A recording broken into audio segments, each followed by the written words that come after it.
When I was in my early 20s and navigating through the first years of my career as a PR professional, I remember very regularly, every day, feeling that I had no idea what I was doing.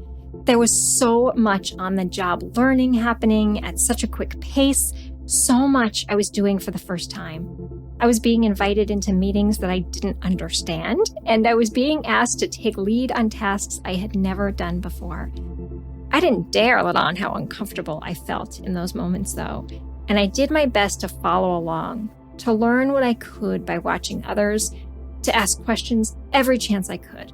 And eventually, things started to make sense. My initial feelings of discomfort started to fade as sparks of confidence emerged. I suspect you might have felt this way at one point in your life too, if not right now. The I'm in over my head kind of feeling that some people thrive on and that makes others cringe. It was not until years later that I came to appreciate the incredible benefit of those learning experiences and how essential they were and remain to our personal growth. I also learned then that the feeling I so often experienced has a name: the learning zone.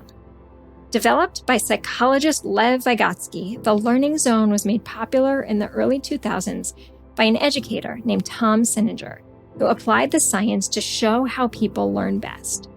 To do so, he said, we must be challenged, but the balance between challenge and comfort needs to be just right. Here's why. If we're not pushed hard enough, we are likely to stay in our comfort zone. Now, being comfortable is not a bad place to be, but learning is restricted there. We don't take risks when we're comfortable, and we fall into patterns when we're comfortable. On the other side, if we're pushed too hard, we start to panic, right? We find ourselves in a danger zone, which can cause increased levels of anxiety and frustration and burnout. Being in the danger zone too long is not good for anyone, just as being in the comfort zone for too long isn't healthy either. Since those early career experiences, I have come to understand the value in testing my own boundaries and in supporting my friends and colleagues in testing theirs too. While it might feel uncomfortable, we learn at our best when taking on experiences and tasks that feel on the outer edges of our learning zone. It's those moments that can be the most transformational, especially when we have the support of guides and managers who can help us when we need it most. Here's the bottom line. Consider where you're feeling most comfortable in your work and what you could do to push a little further outside of that zone. Challenge one of your existing routines and what changing it up might look like. And while you're at it, consider where you could give a colleague a boost in their learning by providing safe opportunities to test their own boundaries. Learning, practicing, excelling at anything requires that we start somewhere.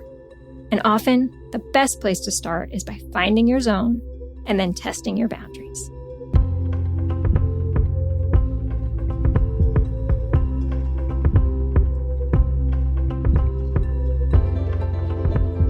That brings us to the end of this week's Finding the Words essay. If you enjoyed that, I hope you'll head over to mission.partners. You can subscribe to get these essays showing up in your inbox every Wednesday morning.